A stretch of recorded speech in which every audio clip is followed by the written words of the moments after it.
Good morning class. आज मैं आपको पाठ 5 संसार एक पुस्तक पढ़ा रही हूँ। इस पाठ के जो लेखक हैं वो हमारे पहले प्रथम प्रधानमंत्री पंडित श्री जवाहरलाल नेहरू जी हैं। उन्होंने इस पाठ को एक पत्र के रूप में अपनी बेटी इंदु अर्थात कौन थी? इंदु हमारे देश की प्रधानमंत्री थी, पहली महिला प्रधानमंत्री थी, यानी कि श्रीमती इंदिरा गांधी। तो पंडित जवाहरलाल नेहरू ने इस पाठ को अपनी बेटी इंदिरा गांधी के लिए एक पत्र के रूप में लिखा है। जब वो जो पंडित जवाहरलाल नेहरू थे वो अपने पैतृक निवास स्थान इलाहाबाद में रहते थे और जो श्रीमती इंदिरा गांधी जी थी वो मसूरी के एक हॉस्टल में पढ़ती थी। तो हमेशा पंडित नेहरू क्या करते थे कि अपनी बेटी को पत्र लिखते रहते थे और पत्र लिख के वो पूरी प्रकृति के बारे में, पूरी दुनिया के बारे में उन्हें ज्ञान कराते रहते थे। क्योंकि जो श्रीमती इंदिरा गांधी जी थी वो एक जिज्ञासु प्रवृत्ति की बालिका थी और वो हमेशा अपने पिता से अनेक तरह के दुनिया के विषय में प्रश्न करती रहती थी। कभी वो राजनीति के ऊपर, कभी प्रकृति के ऊपर, कभी दुनिया के लोगों के ऊपर, दुनिया के लोगों की जातियों के ऊपर अनेक तरह से वो प्रश्न पूछती रहती थी और प्रधानमंत्री जी उनको आंसर देते रहते थे और उनकी समस्या का निवारण करते रहते थे। तो इस पत्र में उन्होंने बताया कि कैसे पूरा एक संसार जो है पुस्तक की तरह है। अगर हम इस संसार के बारे में जानना चाहें तो हमें क्या करना होगा, इसके हर एक छोटे से छोटे विषय को भी ध्यान से देखना पड़ेगा। जैसे जो यहाँ की प्रकृति है उसके बारे में हमें जानना है। जैसे अगर सड़क पर कोई तुम्हें पत्थर, उन्होंने इसमें बताया, इस पाठ में अपनी बेटी को बताया कि कैसे इस संसार के लोग हैं और कैसे अनेक जातियां हैं और जो ये संसार है इसमें जो रहने वाले लोग हैं सब वो हमारे बहन भाई हैं। और हम उनके बारे में कैसे जान सकते हैं, पुराने समय के बारे में कैसे जान सकते हैं? किताबों को पढ़कर हम उनके विषय में जानकारी प्राप्त कर सकते हैं। फिर उन्होंने आगे बताया कि जो ये दुनिया है तो पहले इस पर क्या था, इस पर एक भी मनुष्य नहीं था क्योंकि ये एक उष्ण प्रकृति वाली दुनिया थी, बहुत ज़्यादा गर्म थी ये और यहाँ पर केवल कुछ जीव ही रह सकते थे। इसका पता हमें कैसे चल सकता है? इसका पता वैज्ञानिकों द्वारा लिखी हुई बुक्स से पता चल सकता है, उनकी पुस्तकों से पता चल सकता है जो वैज्ञानिकों ने लिखी हैं, या फिर जो पुराने जानवरों की हड्डियाँ हैं उन्हें देख करके हम इसका पता लगा सकते हैं। उन्होंने इस पत्र में अपनी बेटी इंदु को ये सब बताया। फिर उन्होंने आगे ये बताया कि यदि इस संसार को तुम्हें ठीक तरीके से समझना है तो इसकी प्रकृति को, यानी कि जैसे नदी, जंगल, जानवर, पशु, पक्षी, ये सब है, इनके बारे में इन्हें ध्यान से देखकर तुम्हें पता लगाना पड़ेगा। इसके लिए उन्होंने उदाहरण दिया कि जैसे सड़क पर कोई पत्थर तुम्हें पड़ा हुआ टुकड़ा मिलता है, कोई रोड़ा या पत्थर का टुकड़ा तुम्हें कोई पड़ा हुआ मिलता है तो तुम उसके बारे में पूरी जानकारी पता लगा सकती हो कि ये टुकड़ा कहाँ से आया है, किस चट्टान से आया है, किस पहाड़ से टूटकर आया है। और वो तुम कैसे पता करोगी? इसको ध्यान से देख करके। जैसे क्योंकि हमें उसको पढ़ना आना चाहिए कि ये कहाँ पर रहा होगा और कौन सी चट्टान से टूटा होगा और कितने दिन ये चट्टानों से टूट करके नदियों में पड़ा रहा होगा और नदियों के पैंदे में पड़कर, यानी कि नदी की गहराई में जा करके ये कितना पानी के साथ उछल कूद करके इसके सारे किनारे जो है चिकने हो गए होंगे और एक ये सुंदर गोल चमकीला पत्थर बन गया होगा। इसकी जानकारी तुम्हें इसे देख करके, इस पे अध्ययन करने से पता चल सकती है। उन्होंने अपनी बेटी इंदु को इस पत्र में ये जानकारी दी। तो इस तरह से हमें भी इस तरह की जानकारी मिलती है कि हमारी प्रकृति कैसी है और हम उसके बारे में कैसे पता लगा सकते हैं।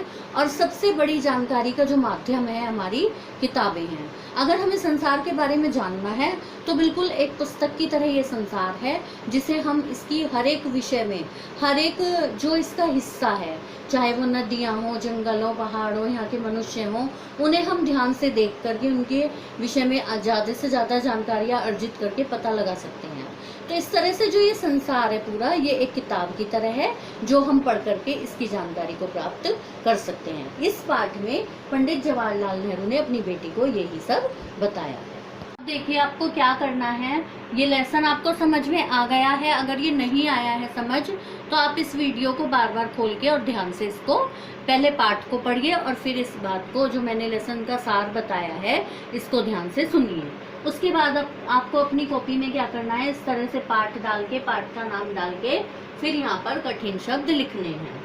मैंने ये इस तरह से लिखे हैं, आप इसे लंबे तरीके से भी लिख सकते हैं। और यदि आपको समझ नहीं आ रहा है तो आप बुक को, जब भी आप वीडियो को देखते हैं तो अपनी बुक को खोलकर जरूर बैठिए, क्योंकि यदि आपको कोई वर्ड समझ नहीं आता है तो तुम अपनी बुक में से उसको देख सकते हो।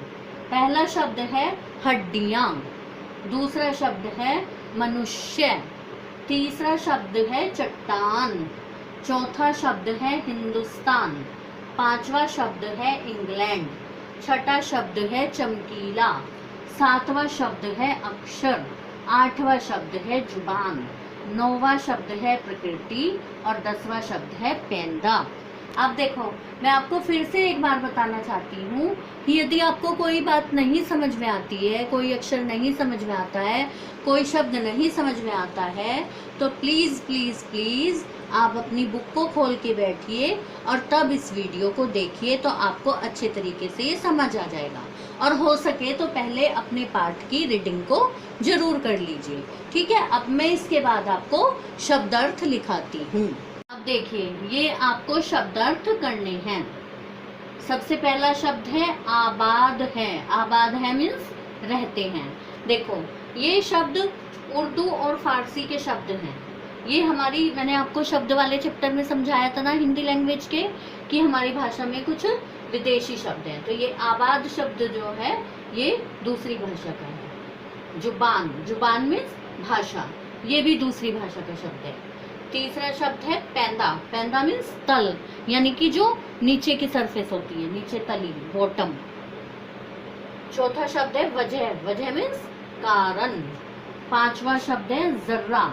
जर्रा शब्द भी देखो, ये दूसरी भाषा का वर्ड है। जर्रा मीन्स कण, मतलब छोटे छोटे कण।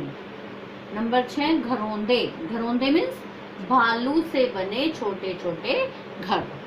तो इस तरह से ये आपके शब्दार्थ हैं जो आपको अपनी कॉपी में सुंदर सुंदर राइटिंग में लिखने हैं और बहुत अच्छे तरीके से लिखने हैं। और अगर आपको कोई नहीं समझ में आता है कोई शब्द, तो आपको अपनी बुक खोलनी है और उसमें से शब्दों को देखना है। अब ये देखिए, पहले आपने कठिन शब्द किए, फिर शब्दार्थ किए, अब ये लघु उत्तरीय प्रश्न करिए।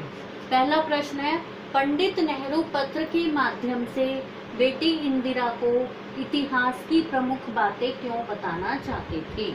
क्यों बताना चाहते थे? क्योंकि किताबें इतिहास बना सकती हैं। क्योंकि किताबों से क्या है, हमें सब इतिहास की जानकारी मिल जाती है। और जो इंदिरा गांधी थी वो एक जिज्ञासु प्रवृत्ति की लड़की थी, वो उन्हें शौक था कि वो बुक पढ़ें, तो इसलिए पंडित जवाहरलाल नेहरू ने इसलिए उन्हें बताया क्योंकि किताबें इतिहास बना सकती हैं। अब ये देखिए, किसी देश का इतिहास जानने के लिए क्या आवश्यक है? किसी देश का इतिहास जानने के लिए आवश्यक है उस देश की जातियों व उसमें बसे लोगों का हाल जानना तथा उनके इतिहास के विषय में पढ़ना। यदि हमें किसी देश का इतिहास जानना है तो हमें वहाँ बसने वाले लोगों के विषय में जानना पड़ेगा और उनके इतिहास के बारे में पुस्तकों को पढ़ना पड़ेगा। अब ये तीसरा प्रश्न है, जब मनुष्य नहीं था उससे पहले के इतिहास को जानने का पंडित नेहरू ने क्या साधन बताया? कि जब पहले मनुष्य नहीं था तो किताबें नहीं थी, तो किताबें नहीं है तो हम कैसे जान सकते हैं? तो प्रकृति वह साधन है जिससे हम जानकारी प्राप्त कर सकते हैं। तो पंडित नेहरू ने क्या साधन बताया कि जो प्रकृति है, नदी, पहाड़, जंगल आदि हैं, तो इन सब से हम जानकारी प्राप्त कर सकते हैं। देखो, अब लघु उत्तरीय प्रश्न। पहला प्रश्न है, प्रकृति की सभी वस्तुओं जैसे नदियां, पहाड़ों, जंगलों, जानवरों आदि को पंडित नेहरू ने क्या माना है? इसका आंसर है, पंडित नेहरू ने इन सबको पुस्तक माना है। अब देखिए दूसरा क्वेश्चन, क्या केवल दूसरों की लिखी पुस्तकें पढ़कर इतिहास को जाना जा सकता है? नहीं। इसका आंसर है नहीं, इतिहास को केवल पुस्तकों से नहीं जाना जा सकता। उन्होंने इस पाठ के माध्यम से क्या बताया है कि हम प्रकृति से, प्रकृति के जितने भी सामान है जैसे पहाड़, नदियाँ, जंगल आदि, उनसे इतिहास को जान सकते हैं, केवल पुस्तकें पढ़ के नहीं जान सकते। अब ये देखिए तीसरा क्वेश्चन, इस संसार रूपी पुस्तक को किस प्रकार पढ़ा जा सकता है? तो इसका आंसर है, इसमें उपस्थित पेड़, पौधों व जानवरों के माध्यम से जाना जा सकता है। इस संसार रूपी पुस्तक को इन सब चीज़ों के, पेड़ पौधे और जानवरों के माध्यम से जाना जा सकता है। तो अब आपको ये क्या करना है, ये सब कुछ काम अपनी कॉपी में साफ साफ लिखना है, ठीक है। बिल्कुल अच्छे तरीके से अपना वर्क करना है। और अगर नहीं कुछ समझ आता है तो बुक निकाल के अपने पास रखनी है और उसमें से जो नहीं समझ आ रहा है चैप्टर पढ़ के ध्यान से देखना है। My video, subscribe my channel and don't forget to press the bell icon.